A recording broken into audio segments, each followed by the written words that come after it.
Makanya anak-anak autis kenapa harus kita bawa agar orang tahu itu anak kita.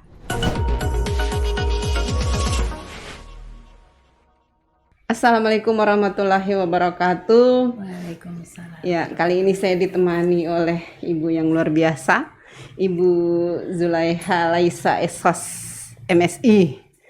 Ya, beliau ini selain Kaprodi di Ilmu Komunikasi di Universitas Negeri Gorontalo, dan juga seorang ibu yang hebat dari salah seorang anak yang istimewa ya, Raihan. Ya, Assalamualaikum Kak Eha. Waalaikumsalam warahmatullahi wabarakatuh. Iya, alhamdulillah akhirnya Kak Eha mau juga.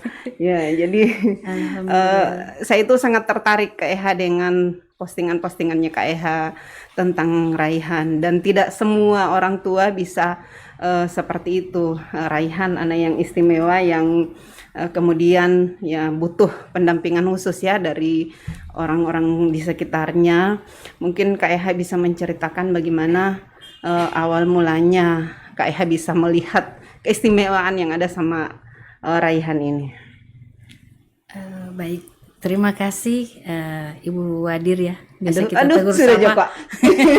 Kita bertegur sapa di medsos itu Ibu Wadir, Ibu Kapro, Ibu Wadir.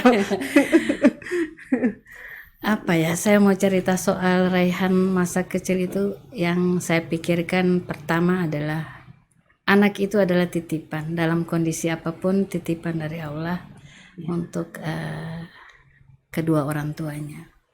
Dan saya juga tidak pernah berpikir kalau akan melahirkan anak spesial seperti Raihan. Raihan ini lahir ketika saya dalam menyelesaikan studi S2. Jadi kondisinya di Unpad di Bandung, di Fakultas Ilmu Komunikasi. Perjalanan yang cukup ya istilahnya membesarkan hati. Di saat kondisi hamil 7 bulan saya harus kembali lagi ke Bandung untuk menyelesaikan studi.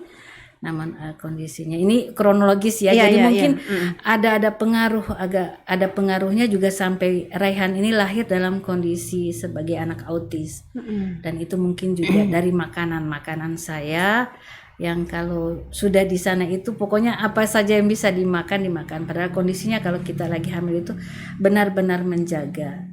Nah, setelah saya ketahui bahwa Raihan ini autis ini setelah umur 2,5 tahun.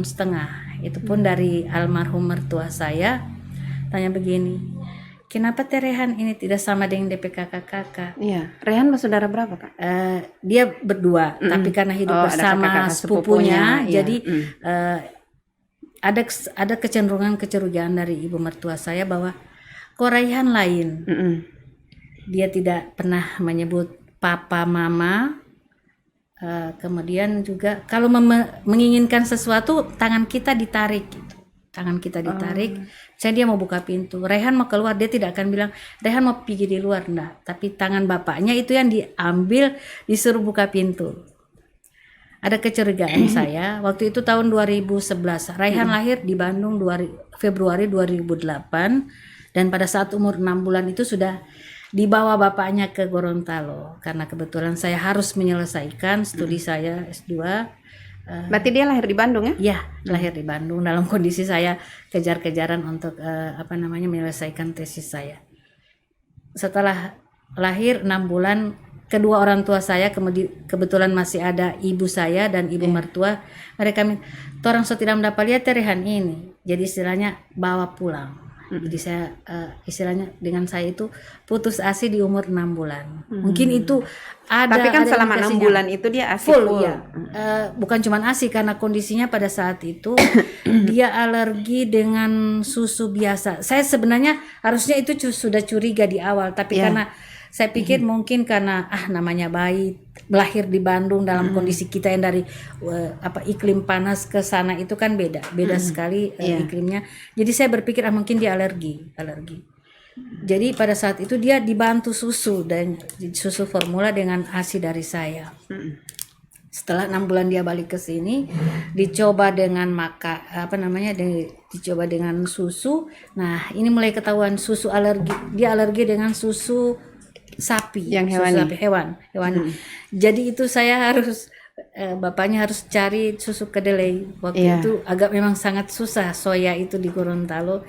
Jadi menunggu setiap stoknya masuk di Santika itu sudah diklaim duluan oleh bapaknya untuk diambil. Kalaupun kosong harus minta kirim dari Bandung ataupun dari Manado menunggu. Memang hal-hal yang saya pikir itu tidak akan mengarah ke dia jadi autis ya. Kemudian pada saat makan, harusnya di umur 1 tahun 2 tahun itu dia sudah diperkenalkan dengan makanan MPASI Yang yang bubur tim tim. ya, bubur tim ya, bukan yang dus ya. Tapi Raihan ini sampai di umur 2 tahun itu dia tidak menyukai itu. Kalau diberikan makanan yang seperti itu, nasi tim atau bubur tim itu dihambur di tempat, di meja ataupun di alas, tempat di alas, kemudian dipungut satu persatu. Itu sebenarnya indikasinya anak-anak yang autis itu seperti itu awalnya. Jadi sudah ada beberapa, dan di terakhir itu saya ditegur ibu mertua saya. Di umur 2 tahun setengah Rehan belum bisa panggil papa mama. Beda dengan kakaknya, kakak sepupunya di umur segitu mereka sudah bisa panggil papa, panggil mama. Iya. Nah, kebetulan saya punya saudara sepupu yang anaknya juga autis berat. Itu malah berat karena saya sempat menyaksikan bagaimana dia merawat anaknya itu. Dia berhenti kerja, sepupu saya itu berhenti kerja untuk bisa full time merawat anaknya itu. Itu mandi sampai di depan TV, menghabiskan satu sabun mandi itu dibuang di batap, dia mandi di situ dengan. Saya lihat dengan begini sebenarnya anak autis. Waktu itu saya belum menikah. Jadi ketika saya lapor, Kak Uyan, Rehan bawa, ngana harus segera dia diperiksa detail sama dokter. Kebetulan karena sepupu saya sudah mengalami ini, sudah pengalaman. Jadi mereka ada di asosiasi autis Indonesia. Nah, kebetulan dokternya itu dokter autis, Dokter Meli Budiman. Saya diperkenalkan, memang sangat susah kemarin waktu mau mengambil sampel untuk Rehan itu susah karena dokter ini dokter yang pasiennya banyak dan bukan cuma dari Indonesia, dari luar negeri pun ada. Saya sudah mau seminggu di Jakarta belum dapat jadwal. Ya, jadi padat memang. Padat. Saya bapaknya terus Raihan. Dan itulah kami mungkin anak ibu orang tua istimewa kita ketemu. Saya ketemu dengan ibu-ibu yang anaknya sudah lebih besar dari Rehan dan kondisi autisnya juga lebih parah karena kan autis ini ada bertingkat dan Rehan itu mungkin ada di tingkat ke-5 apa 6. Jadi ada yang sudah parah sekali itu sampai kurang keseikhlas hati lah menerima bahwa ini anak saya, kondisi apapun. Ada yang memang sudah sampai taraf seperti itu. Jadi setelah saya mendapatkan waktu, saya sudah rencanakan mungkin belum ada minggu depan karena saya kondisinya PNS ya, bapaknya juga PNS, harus pulang ke Gorontalo. Rehan ditinggal? Tidak. Atau dibawa juga? Mau dibawa pulang. Saya ke MMC waktu itu, rumah sakit MMC-nya, rumah sakitnya dokter. Entah mungkin doa kami, mujizatnya juga buat Raihan. Tiba-tiba saya ditelepon dari MMC, Bu, ada pasien dari Batam kalau tidak salah, saya waktu itu membatalkan ketemu dokter. Ya Allah. Ibu bisa tidak ke sini? Saya bilang, Suster, ya saya dapat. Padahal ini saya dapat di bulan berikutnya. Setelah mendaftar itu saya menunggu 1 bulan lagi. Saya bilang, kalau 1 bulan lagi saya pulang dulu. Tidak Bu, bukan hari itu, besok. Padahal saya sudah rencanakan besok itu sudah mau pulang. Akhirnya bapaknya yang pulang, saya yang menunggu besok. Saya berdoa, ya Allah mudah-mudahan Rehan bisa kooperatif. Karena mau ngambil darah dari Rehan ini memang sangat sulit. Sampel darah, sampel rambut yang harus dikirim ke Amerika. Untuk pemeriksaan kondisi Rehan ini sudah seperti jadi apa, kadar apa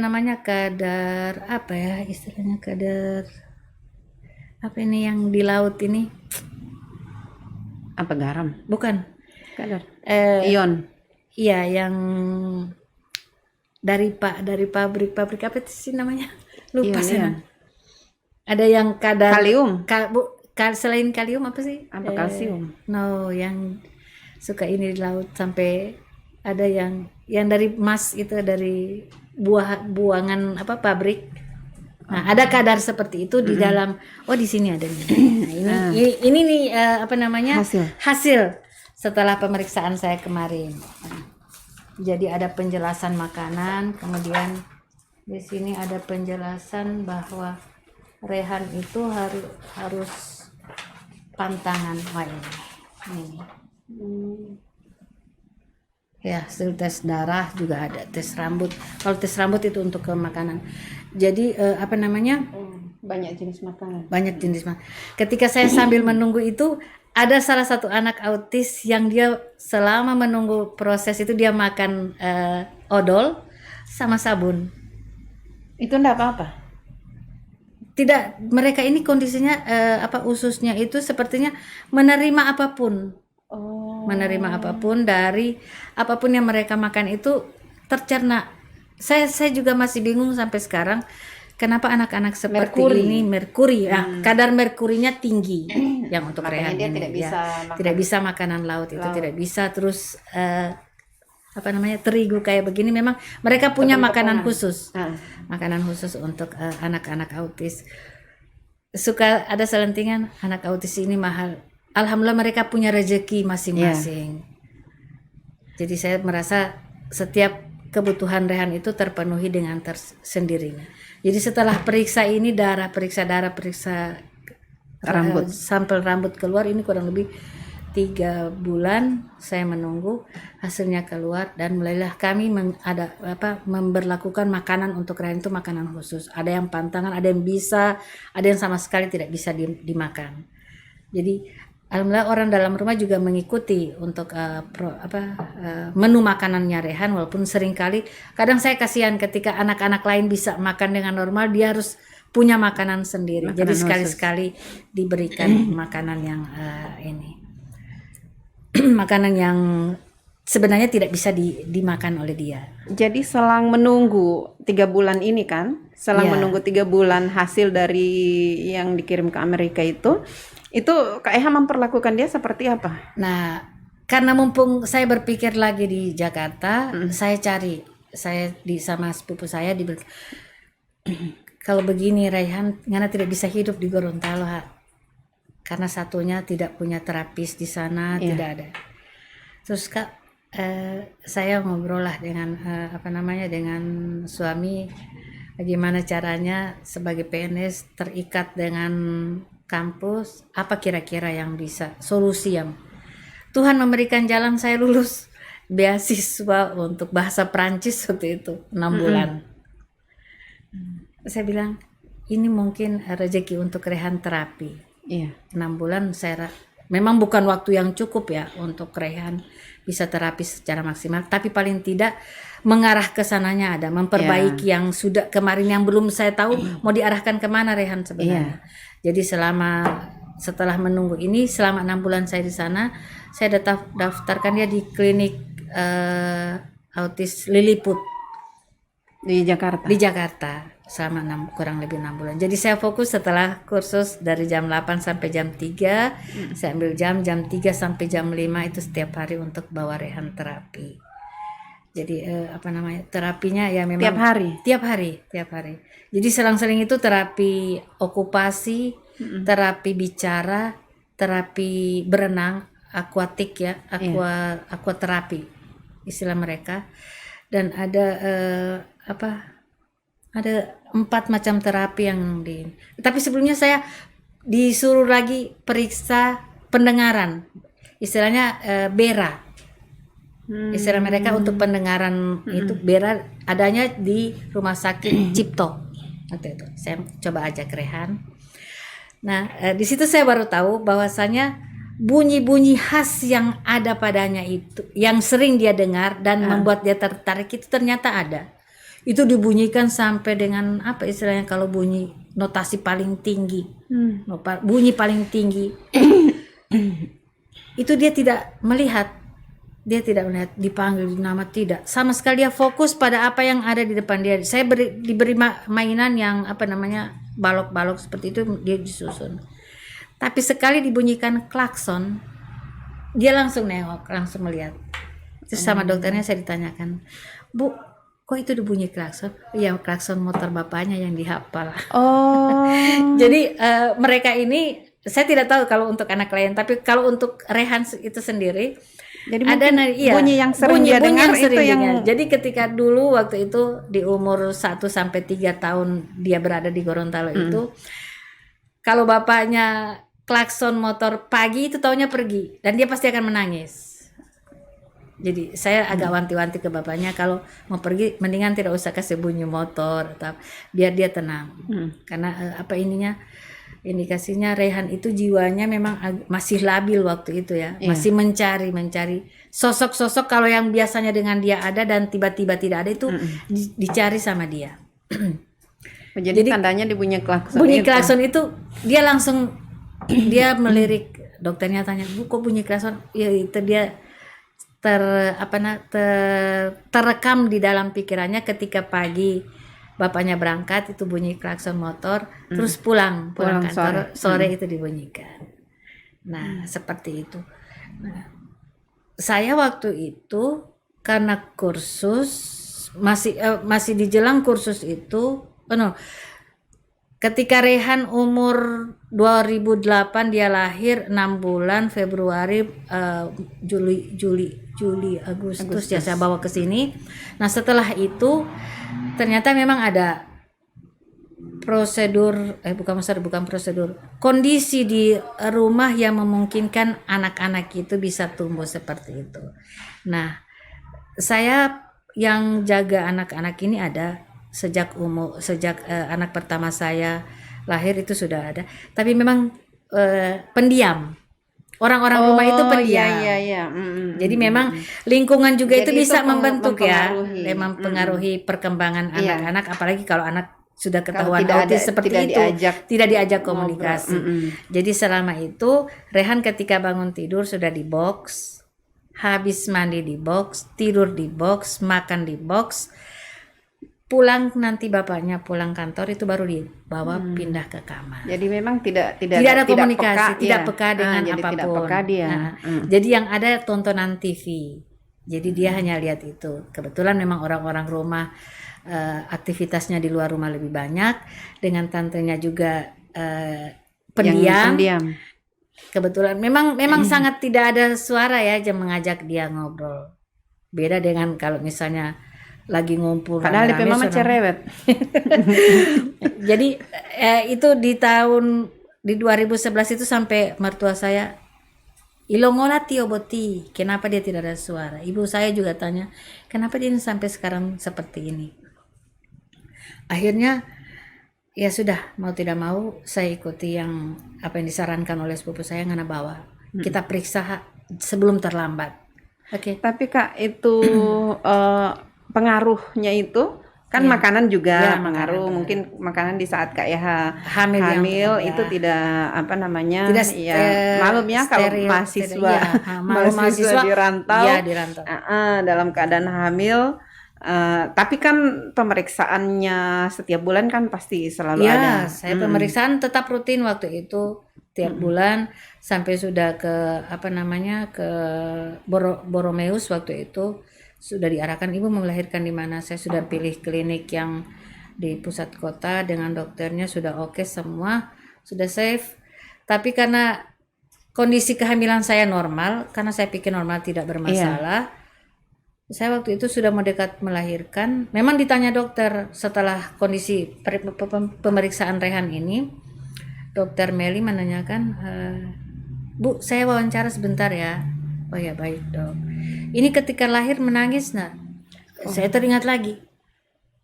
Menangis kayaknya dok. Kok pakai kayaknya? Iya karena ya kondisinya saya kan yang namanya habis melahirkan di sana tanpa orang tua itu beda sekali dengan kalau kita melahirkan keluarga dekat ini anak semua anak kos yang ada orang-orang yang memperhatikan. Jadi sepertinya menangis dok, kata saya gitu. Terus dokter oh iya. Tapi setelah saya ingat-ingat, Rehan ini sempat, akhirnya saya bilang ke dokter, kalau mudah-mudahan saya tidak salah ingat ya dok, ketika saya melahirkan, saya tinggal di klinik di belakang kos-kosan, jadi saya tidak jadi memilih klinik yang disarankan oleh dokter pertama, dokter yang memeriksa, tapi saya memilih klinik yang dekat kos itu Rehan sempat dapat minum air ketuban. Ya, biasanya kan orang kalau bayi-bayi tidak menangis itu kan dipaksa dia disedot sampai dia sampai dia harus menangis itu. Ditepuk pantatnya atau pokoknya dibuat sampai itu tetap menangis, tapi dia sempat terminum air ketuban. Itu dibersihkan dari mantri. Sudah prosedur untuk melahirkan sudah. Saya pikir nanti setelah 1 tahun 2 tahun itu yang kecurigaan itu mulai. Nah, itu pengaruh makanan dengan kebiasaan karena di rumah dia tidak pernah diajak ngomong.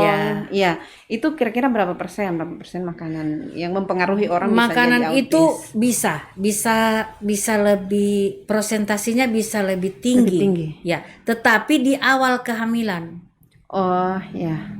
Di awal kehamilan ketika kita mengkonsumsi makanan-makanan siap saji, itu kecenderungannya memang sangat tinggi. Mungkin Kak Eha waktu hamil Rehan itu tidak tahu saat itu lagi hamil atau? Ya, saya memang tidak tahu karena kondisinya saya balik ke sini itu untuk penelitian. Iya. Itu mau penelitian, pulang penelitian, ya rezekinya double hamil. Cuma memang kondisi saya kalau hamil itu beratnya saya mengidam jahat harus bolak-balik ke rumah sakit untuk rawat inap. Jadi memang makanan pun susah masuk kan? Ya, makanan susah. Yeah. Tapi saya tidak berpikir itu karena anak pertama saya ketika di sini makanan juga terjamin kebersihannya, dan juga anak kedua Rehan sampai di usia kandungan 7 bulan itu kan saya masih di sini. Jadi saya berpikir ini dari lingkungan dan sedikit makanan ketika saya sudah pulang. Saya lebih banyak mengkonsumsi makanan siap saji. Jadi itu pengaruh sangat makanan kalau di usia sudah 7-8 bulan kandungan itu mungkin tidak terlalu berpengaruh. Cuma kan di awal-awal kan awal itu memang terbentuk.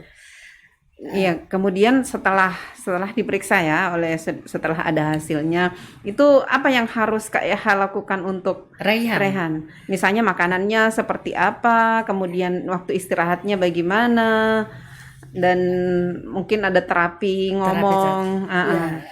Untuk beberapa hal yang ditanyakan Ibu Feni tadi, bahwasanya Rehan seperti apa? Nah, dari hasil pemeriksaan rambut dan darah ini, dokter memberikan bahwa ada beberapa makanan yang ternyata selama ini ketika saya full memberikan itu sama sekali tidak bisa dimakan. Seperti pisang, kalau ada buah yang kalau sudah terlalu masak akan muncul bintik-bintik hitam, itu tidak boleh sebenarnya dikonsumsi oleh anak autis seperti Rehan. Biskuit juga begitu. Mereka punya tepung khusus untuk tanpa gula ya. Kalau mereka itu saya lihat di sini ikan laut juga tidak bisa. Iya, ikan laut tidak semuanya, memang harus dimakan. Makanan laut, makanan siap saji, makanan yang manis itu terutama bagi mereka. Nah, itu kalau mereka sedikit saja itu terlihat dari sikap jadi reaktifnya itu lompat sana sini tanpa merasa lelah. Dan bisa saja anak autis itu lebih cenderungnya menyakiti dirinya sendiri dibandingkan mereka memukul orang yang. Jadi kalau ada sesuatu yang tidak terpenuhi, mereka lebih cenderung menyakiti diri sendiri. Nah, kalau di Rehan itu di tangannya sebelah sini itu sudah mengeras karena sering digigit kalau dia marah itu digigit. Dia enggak rasa sakit atau apa? Anak-anak autis tidak pernah merasa sakit. Dia berapa kali terjepit di pintu mobil. Aduh, Ibu. Saya yang menangis, dia tidak. Padahal ini kukunya sudah mau terlepas. Jadi memang dia enggak merasakan apa-apa. Tidak pernah merasakan sakit. Dia bisa ngomong mulai usia kapan, Kak Eha? Kalau bicara secara detail, secara teratur itu tidak. Kayak tadi kan dia sudah bisa bilang terima kasih. Dan biasanya kan orang autis itu kan dia tidak peka dengan sekitar. Meskipun kita ajak ngomong, dia tetap cuek, dia fokus pada dengan apa yang di apa yang ini ya. dia kerjakan, misalnya dia lagi Iya. ngapain. Tapi itu tadi kan ada Ada perkembangan. Perkembangan Rehan itu setelah saya memasukkan dia ke sekolah umum. Kenapa saya tidak memilih dia masuk ke sekolah Oh, jadi Rehan sekarang sekolah umum, sekolah umum? SLB, Tidak, bukan SLB. Dari TK saya memang mengarahkan dia ke sekolah umum. Iya. Karena kenapa? Dari terapisnya juga menyatakan bahwasanya, Bu, anak-anak seperti ini memang ibu harus ekstra. Pertama, ibu harus menyediakan guru pendamping. Karena kalau ibu langsung yang akan turun, bisa kita lihat dia pasti kecenderungan Jadi tidak akan serius, ketergantungan. ketergantungan. Bukan ketergantungan lagi, malah saya diajak tidur lah, diajak main lah. Dia tidak akan fokus belajar. Makanya tolong tetap ada terapisnya. Nah, kondisi setelah saya 6 bulan dari Jakarta, saya ikuti prosedur di terapi renang, terapi bicara, terapi sikap, terapi bermain apa semua. Ketika saya harus pulang selesai 6 bulan dari sana, saya memang, ya Allah, saya harus mencari di mana kalau di Gorontalo terapis. Waktu itu alhamdulillah ada salah satu teman dari ayahnya yang kebetulan juga guru TK, dia mau untuk saya mintakan untuk minta tolong dia ikut bagaimana cara terapi anak autis selama 1 bulan. Jadi kami ikutkan dia di Jakarta di klinik yang sama di tempat Rehan selama 1 bulan. Bagaimana dia cara memberikan pelajaran buat Rehan untuk terapi di Gorontalo nanti. Iya. Alhamdulillah itu berjalan. Setelah dari sana saya merasa terbantukan untuk guru pendampingnya, guru pendamping. Jadi dia ke sekolah umum di TK, kemudian pulang sore dia diterapi di rumah. Pertimbangan dari Kak Eha untuk tidak menyekolahkan dia di SLB tapi tetap menyekolahkan di sekolah umum ya? Itu apa? Kenapa saya memilih untuk ke sekolah umum? Karena kondisinya Rehan beda dengan anak berkebutuhan khusus lain. Oh, ya. Kalau anak berkebutuhan khusus lain, misalnya dia cacat pendengaran, cacat penglihatan dan lain-lain, itu mereka punya trik khusus, beda dengan anak autis. Oh, jadi semua anak-anak autis itu memang harus ke sekolah umum? Harusnya memang mereka ke sekolah umum, di samping mereka ada sekolah. Di sini kan di Gorontalo kan sudah ada Iya. Pelayanan pusat pelayanan autis. Autis. Nah, itu juga memang sudah ada para terapisnya. Rehan juga saya sekolahkan di situ, cuman karena dalam kondisi Covid memang agak belum berjalan seperti biasa. Jadi mereka juga menyarankan dari terapis yang di Jakarta, Bu, ada baiknya ibu tidak menyekolahkan dia di sekolah luar biasa. Yang pertama, beda penanganan antara ABK autis dengan ABK yang lain. Misalnya dia sindrom, beda kan? Dari secara fisik kalau orang melihat Rehan normal. Iya. Secara fisik dia normal tuh. Tetapi ketika dia berperilaku, kenapa begini, kenapa begitu? Jadi, ini anak saya autis. Pemahaman orang tentang autis itu sakit. Ya. Padahal bukan. Itu kondisi normalnya adalah perilaku mereka. Mereka tidak sakit, mereka bukan orang gila. Ya. Karena kan mereka datang-datang ngamuk gitu. Ya, alhamdulillah selama ini Rehan kalau saya ajak ke tempat-tempat ini biasanya dia cuma lompat-lompat. Kalau dia tidak suka, mungkin karena saking gembiranya, dia bisa jalan-jalan. Dan ada juga lain halnya kalau misalnya dia ada beberapa tempat khusus yang memang kalau dia tidak nyaman dia tidak pernah akan masuk.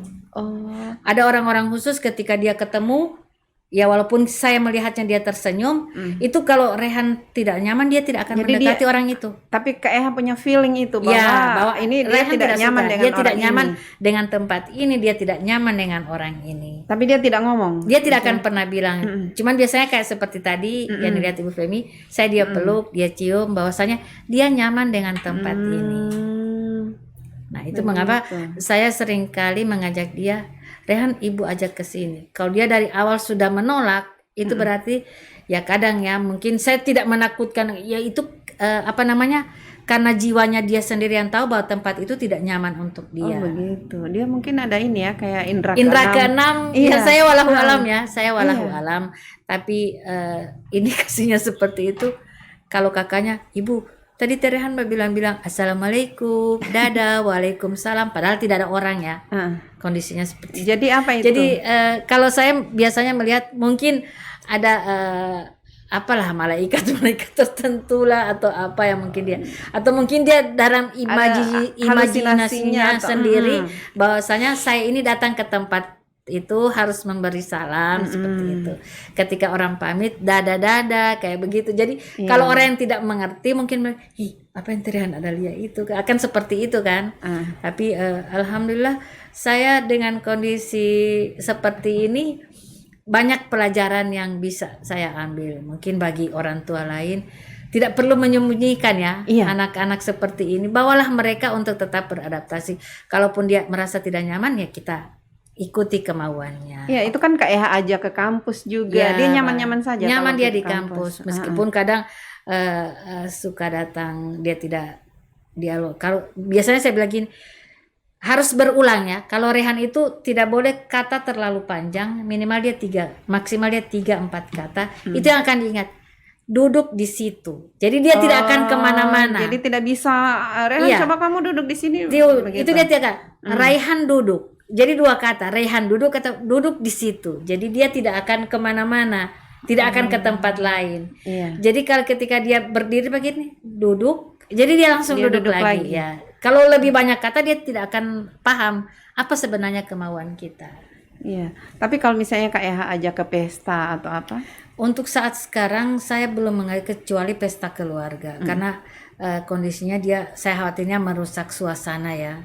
Jadi kemarin juga tapi mungkin pelan-pelan juga Kak bisa ini kemarin kan. Saya sempat bawa dia sepupunya menikah di Damhil, saya coba bawa tapi ternyata dia tidak nyaman melihat dia mau pingin ke ke depan karena bapaknya di depan menemani tantenya, dia mau duduk di sana. Jadi ada beberapa hal yang memang saya harus kontrol dia untuk membuat suasana di tempat tapi itu memang nyaman. Memang anak-anak pada umumnya begitu. Iya. Atia itu kan kalau mau diajak ke pesta dia mau tanya dulu, "Mak, itu pestanya ada musik-musiknya atau pasti dia akan tanya begitu kan?" Anak-anak kalau seperti Rehan juga dia tidak mau yang ribut. Iya, dia enggak mau, apalagi kalau saya mau makan, ajak makan terus ada tempat karaoke, itu dia enggak mau sekali. Dia bilang lebih baik pulang daripada makan di tempat karaoke yang rame-rame seperti itu. Dia enggak mau. Jadi ya pada umumnya sih anak-anak seperti itu.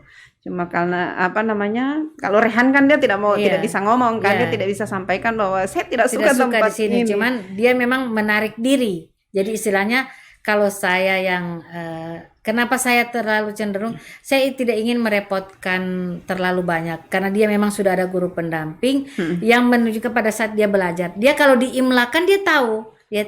Tapi beda dengan saya yang menyuruh, dia tidak akan pernah buat, dia akan peluk, dia cium, dan dia tidak akan fokus. Beda dengan guru pendampingnya. Kalau guru yang menyuruh dia mau. Rehan tulis. Jadi dia tahu menulis.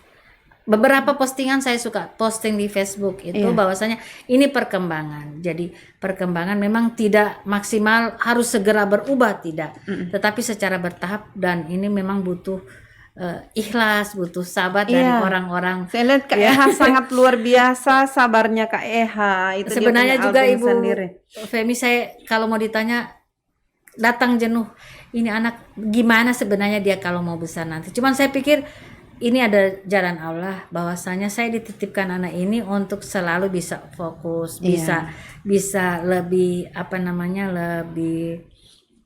lebih dekat dengan dia, lebih paham dia itu maunya seperti apa.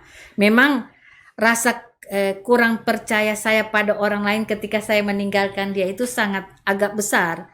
Karena saya tahu kondisi, ini tantenya kalau seperti saat sekarang, tantenya kondisinya sudah berumur.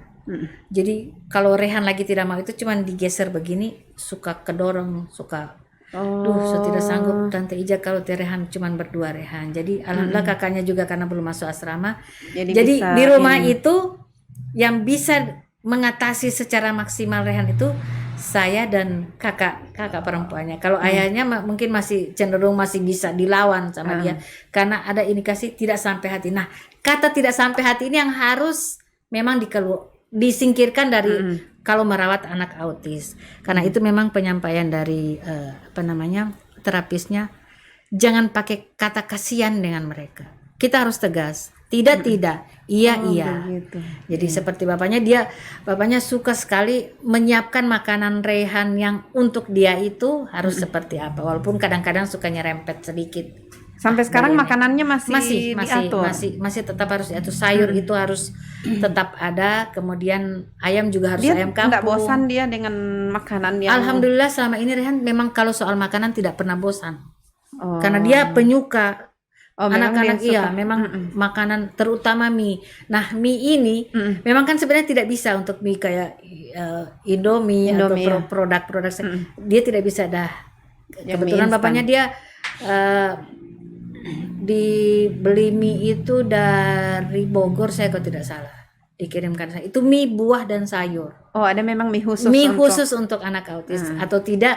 Kalau sini saya sering dapat shirataki. Oh, mie shirataki. Mie shirataki. Iya. Itu khusus untuk anak-anak Dia suka? autis. Dia suka. Asalkan dimasak dengan menggunakan pakai bumbu lainnya. Ada ayamnya atau mungkin ditambah bakso atau Iya, kalau lihat fotonya kan coba yang Rehan itu kan ya seperti anak-anak biasa pada umumnya yang Iya. waktu dia kecil itu kan di Facebooknya Kak Eha.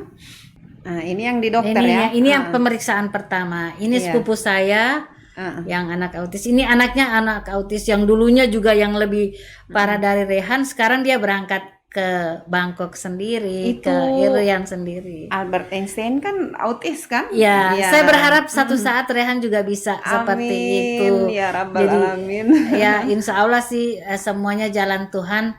Tinggal gimana saya dan kami orang tuanya bisa mengarahkan Rehan. Nah, ini kan ini kebiasaan dia dulu kecil ini. berarti kan kalau dipikir kan dia motoriknya bagus. Ya, motoriknya bagus, tetapi dia ini waktu ini nih suka sekali ada program acara apa ya, saya lupa itu di ini, yang menyusun puzzle. Jadi dia lihat itu di TV apa di YouTube ya. TV. Kemudian dia menyusunnya seperti ini. Oh, iya kalau kelihatan kan memang ya sehat. Iya, tidak akan kelihatan. Jadi dia menyusun seperti ini. Ini umur berapa, Kak? Ini umur 3 tahun ya. 3 tahun. Setelah selesai dari sana, saya memang rutin setiap tahun sampai dengan 2015 saya bawa dia setiap libur. Saya harus bawa dia untuk terapi secara full Di ya kalau di Jakarta? sana. Iya. Seminggu sampai 2 minggu lah. Sekarang di sini ada tempat terapi. Terapi di sini masih yang minimalis di di pusat layanan autis itu PLA. Jadi memang saya memberikan masukan ini terapinya Rehan waktu kemarin di sana. Cuman memang harus diperiksa secara detail, Bu.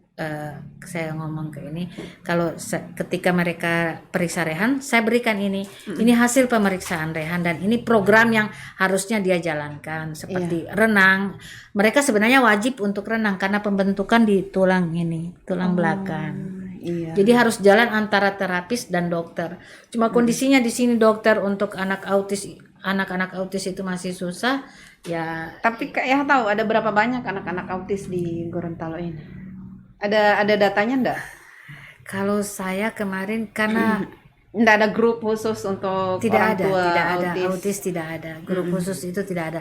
Cuman lewat PLA, tapi saya tanya, ini bukan autis kan, Bu? Dia bilang, karena dari fisiknya saja sudah kelihatan. Ini sindrom bukan autis. Oh, begitu. Ya. Jadi memang tapi di Tapi terapi ada orang sindrom juga autis, tetapi kalau anak autis maksudnya anak autis tapi sindrom tetapi dia juga terdeteksi gejalanya, autis. Terdeteksi juga autis. terdeteksi. Jadi sudah dari fisiknya juga kelihatan bahwa dia ini, tetapi ada kecenderungannya dia autis. Untuk bisa lebih mudah mengenali bahwa anak ini autis atau tidak. Nah, dari itu beberapa hal seperti jalan jinjit. Ya memang tidak semua jalan jinjit. Dia tidak fokus ketika dia istilahnya bukan tuli ya. Iya. Ketika kita panggil Raihan. Iya, tidak fokus aja dia. Rehan sekarang dengan dulu beda. Ketika saya panggil Rehan sini, itu datang tanpa melihat. Kalau dulu dia tidak akan pernah melihat dan tidak akan pernah datang. dekat saya. Jadi kepekaannya yang kurang. Dia fokus kepada apa yang di sebenarnya dia dengar itu, dia cuman dengar. dia lebih fokus Ya. dengan apa yang dia buat. bikin. Dan dia merasa apa sih itu bunyi? Kayak ketahuan saya itu ketika bunyi klakson motor kemarin kan. Semua bunyi dibunyikan dia acuh. Dia cuek. Dia acuh, dia fokus pada apa yang dipegang sama dia. Dia fokus apa yang ada di hadapan dia. Tetapi ketika bunyi klakson motor itu dibunyikan, dia melihat, dia menengok. Jadi di situ pada dasarnya kata dokter bahwasanya kecenderungan mereka fokus pada apa yang mereka lakukan pada saat itu akan membuat mereka acuh dengan kondisi sekeliling. Yang kedua, dia tidak pernah merasa berbahaya. Kenapa tidak pernah merasa berbahaya apa yang dia lakukan? Dia berapa kali menyusul saya ke Multazam. Tapi dia tahu Dia jalan. tahu. Untuk Rehan saya tidak tahu, kalau untuk anaknya dia ingatannya sangat kuat. Iya. Berarti Kak Eha pernah ajak dia ke situ. Malam itu bapaknya ngajak dia ke Multajam sama kakaknya. Kebetulan ibu saya sakit, saya nginap di rumah sakit. Ini malam. Malam dia datang ke situ. Besok paginya siang jam 12. Itu sebenarnya saya tidak tahu kalau sebenarnya dia menyusul saya dengan kondisi dia tahu Kak Eha Mac. masih di situ. Iya, kondisi membawa Mac. Ya ampun. Bapaknya lampu di rumah mati, tidak ada jaringan internet karena memang dia sangat suka sekali ketergantungan dengan jaringan internet ini yang memang sampai saat ini sangat susah kami untuk atasi karena memang apakah itu Kak tidak memperparah kondisinya? Karena kan katanya kalau anak-anak itu kalau lebih sering dengan handphone, lebih sering dengan laptop itu cenderung akan jadi cuek dengan keadaan sekitar.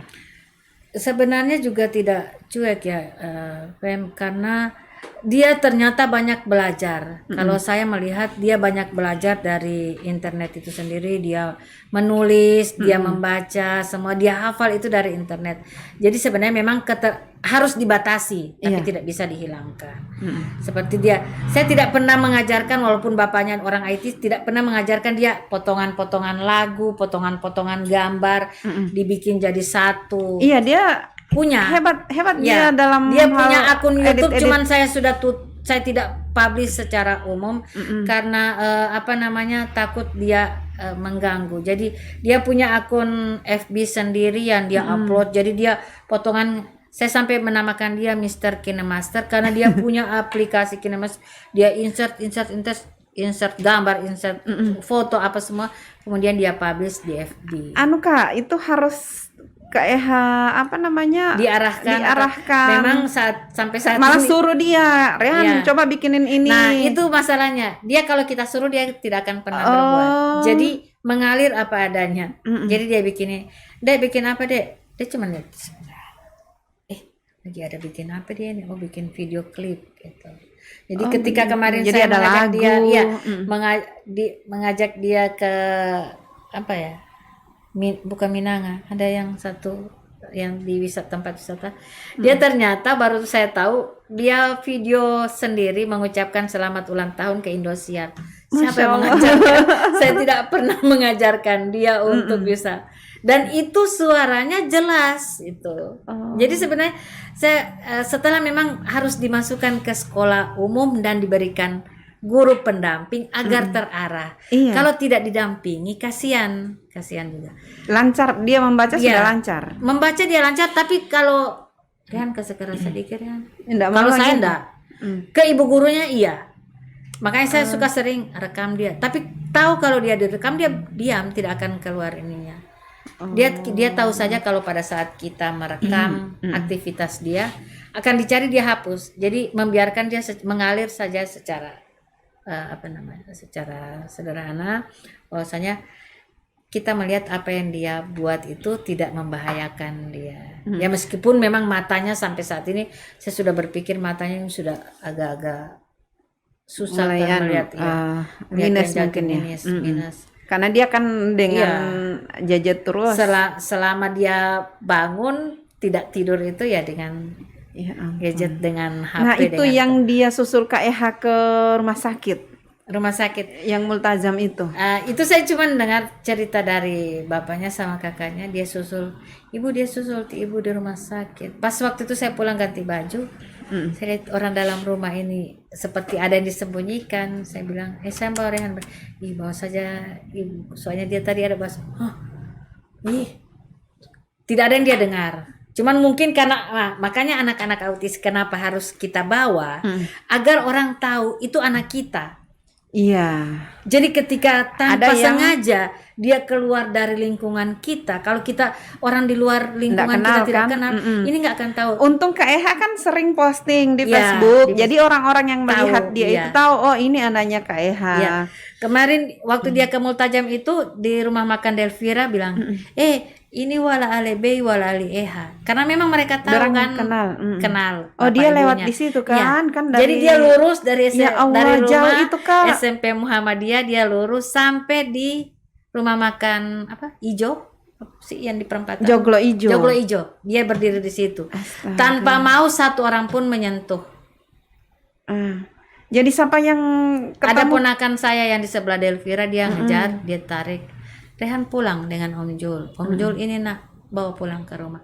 Orang lain Dia tidak mau. Padahal ini dia kondisi dia bawa lagi. Berarti bawa dia kenal orang Dia ini. kenal. Dia Jadi karena dia memang mau, hari-hari. dia hanya mau ikut dengan orang yang dia kenal. Ya, itulah Rehan. Jadi kenapa saya membawa dia ke luar lingkungan dari dalam rumah itu supaya orang tahu, oh ini anak ini. Yang kedua kalinya dia keluar sampai ke Pertamina. Itu yang ketemu teman-teman bapaknya dari kampus. Ini dan satu hal yang memang ingatannya kuat, dia akan tahu password ketika kita memasukkan password HP, dia cuma melihat begini. Tunggu itu berapa menit taruh. Pulang kamar dia sokor itu HP. Dia boleh buka. Orang lain kan password. harus hafal dulu baik-baik. Dia cuma biasanya melihat gitu. Rehan buka laptop, passwordnya ini. Langsung terbuka. Jam tidurnya bagaimana Kak? Ini jam tidur juga memang. Kemarin dia 30 jam tidak tidur. Ya Allah. Sebenarnya itu dipengaruhi juga dengan kondisi misalnya ada sesuatu yang dia buat, misalnya dia belum menyelesaikan video klipnya di HP, itu yang akan membuat dia tidak tidur. Oh jadi harus tuntas dulu. Baru itu dia bisa tidur. Kalaupun saya memaksakan, bapaknya memaksakan, kakaknya memaksakan dia untuk tidur, itu akan berantem. Kondisinya dia tidak nyaman. Besok paginya dia akan cari hal istilahnya. Dia akan ngamuk, akan tantrum istilahnya. Kalau untuk anak-anak seperti mereka, dia akan muncul tantrumnya itu tinggi. Tapi kan kayak anak-anak autis ini kan misalnya kan dia tidak tidur sampai 30 jam ya, sampai 30 jam itu dia tidak tidur, tidak mempengaruhi kondisi kesehatannya. Kesehatannya ya mungkin kalau saya lihat sekarang badannya tidak mungkin menjulang tinggi, tetapi untuk mungkin beda ya. Di saat dia masih kecil dia badannya full. full. Dengan yang kondisi sekarang ini setelah saya akil balik itu dia sudah menjulang tinggi tetapi badannya jadi kurus itu kecil. Tapi juga makannya tetap biasa makan biasa. Memang istirahatnya yang berkurang. Ada juga saat dia misalnya tidur berapa jam begitu. Ya, dia bisa tidur lama, bisa sampai apapun yang terjadi tidak akan kaget kalau itu dia benar-benar capek. 5-6 jam. Itu kan kayak posting itu dia menyanyi lagu apa Wadimor, lagu-lagu Wadimor. Iklan yang kemarin yang sekarang dia suka itu lagu Caca Manado, makan nasi dan garam. Dia hafal. Jadi kalau mau kalau pas mau jalan di mobil dia akan cari itu filenya dan dia akan tertawa sendiri. Tapi kalau dia dimarahi bagaimana Kak? Tidak pernah dimarahi. Saya kalau marah seperti anak normal. Rehan tidak boleh. Rehan ibu marah, ya memang dia akan balik. Ibu marah, dia suka mengulang, membeo istilahnya. Anak autis itu kan hobinya membeo. Jadi apa yang dia ucapkan, menir dia tirukan Kak. Ibu marah. Dia bilang, iya ibu marah Rehan tidak dengar. Saya bilang, dan mereka harus kita gunakan bahasa Indonesia yang baik dan benar. Karena itu mereka akan Tapi paham. kalau mau bilang marah itu dia enggak marah, dia enggak dia langsung. Oh, dia biasanya kalau dulu tidak, dia tidak akan marah, dia akan peluk, dia akan cium. Misalnya mau babuju. Tapi sekarang kalau saya marah, dia menggigit. Dia akan menyakiti dirinya sendiri. Kan seperti itu. Jadi saya mengurangi marah. Kalaupun ada ya namanya anak autis itu, kalau kayak semalam dia lompat terus, saya lagi zoom dengan mahasiswa, tiba-tiba dia muncul di layar, zoom, jilbab saya dikeluarin, mau marah juga, kondisinya saya begini, duduk, naik tempat tidur, tidak boleh ganggu ibu, naik tempat tidur, di tempat tidur, dari tempat tidur dia mulai teriak-teriak, dia nurut, tapi dari tempat tidur dia mulai teriak-teriak. Lagi tidak nyaman. Maunya itu memang saya harus dirangkul. Dirangkul. Ibu stop. Ibu itu di rumah tidak ada pekerjaan lain kecuali aktivitas lain kecuali bersama dia sama-sama. Dia protes secara tidak langsung sama saya bahwasanya ibu itu kalau di rumah tidak ada pekerjaan kampus yang dibawa ke rumah. Nah, dia sekarang kelas berapa, Kak? Kelas 6 SD. Umur 12 tahun kemarin Februari. Oh, 12 tahun. Berarti dia ya maksudnya umurnya dengan sekolahnya. Saya memang kemarin di sekolah itu saya bilang ke Bapak Ibu gurunya, tolong Rehan dinilai secara objektif. Bukan karena dia autis, tidak, tetapi mereka paham. Ya memang nilainya memang paling di bawah dari, tapi ternyata ada lagi lebih. Ini Rehan ini, memang ibu tidak mendapat lihat. Orang mau suruh dia belajar, dia batulis, dia mau dibandingkan dengan anak normal lainnya. Saya maksudnya jangan seperti itu. Memang sengaja saya bilang ke ibu gurunya, saya menyediakan dia guru pendamping agar tidak mengganggu. Nah, jadi guru ini ikut juga ke sekolah? Iya, guru ini mendampingi dia belajar. Nah, ada satu hal yang membuat saya sampai saat ini tidak habis pikir adalah guru kelasnya ini cuma satu. Jadi dia dari kelas 1 sampai saat sekarang kelas 6, wali kelasnya ini cuma satu. Guru itu yang dia sukai di sekolah itu. Ada Ibu Era Wati Abdullah, memang sering saya posting di FB. Jadi ketika saya memasukkan dia ke sekolah SDN 72 ini, SDN 72 ini salah satu SD yang menerima anak-anak autis. Jadi tidak semua sekolah di sini tidak semua sekolah di Gorontalo mau menerima anak autis, meskipun ada berapa itu ada pendamping. Anak autis di situ? Kemarin itu sempat ada 4. Satu sudah lulus. Itu kenapa saya memilih ke Ibu Era dan sekolah itu, karena ada satu bapaknya kalau tidak salah anggota dewan Dunda. Andika Dunda. Ya. Nah, anak ini sekarang sudah SMP mau naik kelas 2. Itu dari yang didampingi sampai memang Rehan kalau memang saya maksimalkan untuk pendampingan, insya Allah dia akan mandiri. Karena itu lama-lama dia melepas dia, Rehan tidak boleh, harus diajarkan Rehan tidak boleh jalan sendiri. Jadi misalnya kalau seperti saya, kalau dari rumah ke mall kebetulan dekat, jadi saya biarkan dia tidak pegang tangannya. Saya mau lihat dia mau balik kemana. Tapi dia suka tarik, suka memegang. Dia merasa mungkin tidak nyaman ketika tidak dipegang tangannya. Padahal itu pembiasaan saja untuk dia. Makanya ketika dia suka jalan sendiri dari rumah, oleh sepupu saya dibilang, coba bikin ada bodyguard di belakang. Kak, mau cari di mana bodyguard di Gorontalo? Jadi biarkan dia jalan sendiri. Biarkan dia jalan. Ada kita orang awasi yang dari belakang.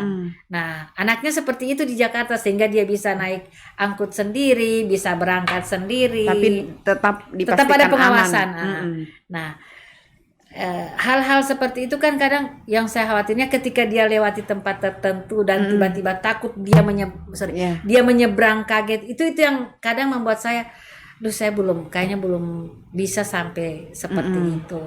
Anak-anak yang normal saja kita normal. tidak berani untuk melepas ya. Umur Rehan belum berani kita untuk melepas sendiri. Sendiri. Walaupun sama kakaknya suka bilang, Ibu Ica mau bawa adik Rehan 2 orang. Sama bapaknya tidak diizinkan kecuali mungkin ada bapaknya atau ada saya. Karena memang kondisinya seperti itu. Kalau dia ngamuk itu yang bisa menenangkan itu cuma saya, dengan saya dipeluk kakaknya. Tapi kan kasihan kakaknya kan.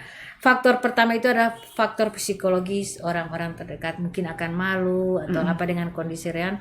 Kalau seperti itu kasihan, tidak akan berkembang. Jadi intinya saya itu. Tapi di sekolah dia tidak sama teman-temannya. Tidak, mereka suka sekali berteman dengan Rehan. Dan dia beberapa kali diajarkan, karena kalau di sekolah diajarkan, Rehan ini uang 2.000 pergi di kantin. Pokoknya dia kasih saja DP uang. Harusnya Rehan minta kembali. Jadi itu yang diajarkan seperti anak normal Jadi lainnya. misalnya dia Dan beli- tidak bisa, bukan saya tidak bisa mengajarkan, tetapi ketika saya yang turun tangan, dia malah tidak akan seperti itu. Dia akan menyuruh saya yang pergi. Oh. Beda dengan ketika guru atau guru pendampingnya yang menyuruh dia, itu perintah. Rehan harus melaksanakan. Oh, gitu. Seperti itu. Dia bisa naik sepeda? Sedikit di rumah suka naik sepeda, Iya, tapi siapa tidak tahu suka dia kan- tidak diputar. Cuma maunya didorong dengan sepeda itu sendiri. Padahal waktu kecil dia punya sepeda yang 3 roda itu dia mau putar, tapi kalau yang sekarang sama sekali tidak. Perkembangannya sudah sangat banyak, Femi, dari dia dulu sampai di umur kelas 4 SD itu dia menggunakan Pampers terus. Sampai kelas 4 SD. Alhamdulillah setelah Waktu melepas saya itu? melepas itu bapaknya yang ngajar. Jadi di rumah itu ada toilet yang ada petunjuknya. Ini Rehan harus ini Rehan meskipun pada saat sampai sekarang Rehan itu anaknya jijik, suka jijik dengan kotorannya sendiri saja dia jijik. Jadi untuk buang air kecil dia sudah tahu bahwa buang air kecil itu harus di kamar mandi. Dengan kondisi seperti ini itu diajarkan oleh bapaknya. Dan itu sudah sama sekali tidak mau pakai Pampers sejak dia disunat. Akhir balik di umur 4.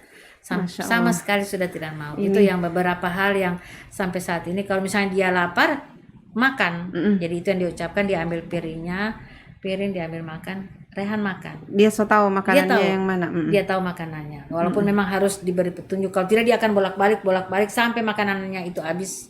Jadi Rehan habiskan yang ini, belum boleh tambah.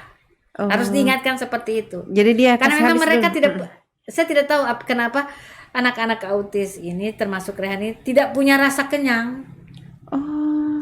Jadi dia kalau makan terus. Jadi selama misalnya porsinya seperti itu dihabiskan, dia lihat lagi misalnya Masih kakaknya masih makan atau saya makan, dia ambil sama dia makan. Ini luar biasa Kak, pengalaman punya anak ya spesial ya, Iya. istimewa dan Kak Eha harus bisa memberikan Iya. inspirasi kan buat Insya orang-orang. Allah. Karena dengan postingan-postingan Kak Eha sebenarnya saya yakin ada orang-orang di luar sana yang juga punya anak yang sama, tetapi mungkin entah tidak tega atau malu untuk Membawa membawanya beradaptasi mereka beradaptasi ke publik, kemudian ya, apalagi sampai posting-posting seperti itu. Tapi Kak Eha tidak, bahkan Kak Eha punya album khusus untuk Raihan. Ini artinya supaya orang-orang bisa belajar dari Kak Eha juga bagaimana bisa harus memperlakukan mereka orang-orang seperti Raihan. Dan Kak Eha sendiri kan sudah tahu perkembangannya dari hari ke hari itu luar biasa. Insya Allah Rehan bisa jadi mandiri. Saya harus mandiri dan awal pertama itu bisa mandiri, itu yang insya Allah bisa sampai ke sana. Iya, sebenarnya sudah bisa Kak. Cuma Kak Eha yang belum berani untuk melepas dia. Kalau lihat lihat Rehan dia sudah berani jalan sendiri. Tinggal mungkin bagaimana ada orang yang mengawasi dari belakang supaya dia aman. Cuman itu mungkin yang harus diberitahu ke dia bahwa kalau kemana-mana harus pamit ya. Dia pokoknya begitu melihat pintu terbuka, kenapa di rumah itu sering sekali pintu kita kuncinya kita sembunyikan, karena dia tahu ketika satu saat dia melihat, oh di sini tempat kunci. Saya kalau misalnya sehari tidak ada di rumah, sehari full tidak ada di rumah, dia pasti besoknya akan cari. Tapi dia tidak nelpon atau apa? Nah ini Rehan ini sampai saat ini memang ada tidak HP yang digunakan dia tidak saya kasih nomor itu, karena dia tahu kalau di HP itu dia pesan makanan, dia Grab, McD. Jadi dia kalau dibuka HP kakaknya itu biasanya seperti itu, dia langsung, hah, kenapa ini ada postingan pesanan makanan di Grab? McFlurry, siapa pesan? Oh Rehan lagi itu. Karena pernah dia ketika HP-nya rusak, dia pesan 3 biji HP lewat Tokopedia bapaknya. Dan itu ada tagihan 6 juta. Untung tidak segera dimatikan kakaknya untuk tidak connect di kartu kredit bapaknya waktu Ya itu. ampun. Jadi ketika HP-nya rusak tidak ada yang mau meminjamkan kan? Dia pesan. dia Berarti anu- kan ini Iya, nalurinya dia jalan. nalarnya Dia tahu jalan. dia Nalarnya pesan jalan. Redmi yang harga kurang lebih 2,3. Dia pesan 3 alamat. Yang dia tidak tahu itu nomor telepon. Oh. Jadi dia masukkan di situ nomor telepon yang diminta. Kalau alamat rumah dia tahu, Jalan Cokro Aminoto nomor 55. Ya ampun. Yang dia masukkan nomor telepon 081234567889. Saya tidak tahu apakah kalau misalnya pada saat itu dia menggunakan komputer bapaknya sudah terkonek dengan Kartu kredit. Kalau nomor telepon dia ingat, mungkin sudah ada yang datang antar HP 3 biji. Aduh, Rehan. Jadi kenapa memang sangat hati-hati dengan HP ke dia itu karena itu memang dia tahu. Jadi ketika pesan makan lewat Grab seperti apa, pesan makan secara online itu seperti apa. Luar biasa, Kak. Ya, ini harus disyukuri ini, Kak ya. Oke deh. Ini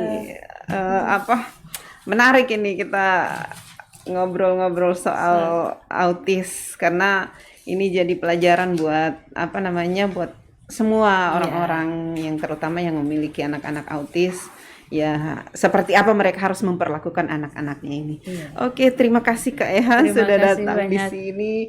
Jadi bagi yang punya kisah menarik lainnya, kisah-kisah inspiratif, mungkin bisa komen di kolom komentar. Ya, terima kasih. Assalamualaikum warahmatullahi wabarakatuh. Waalaikumsalam warahmatullahi wabarakatuh.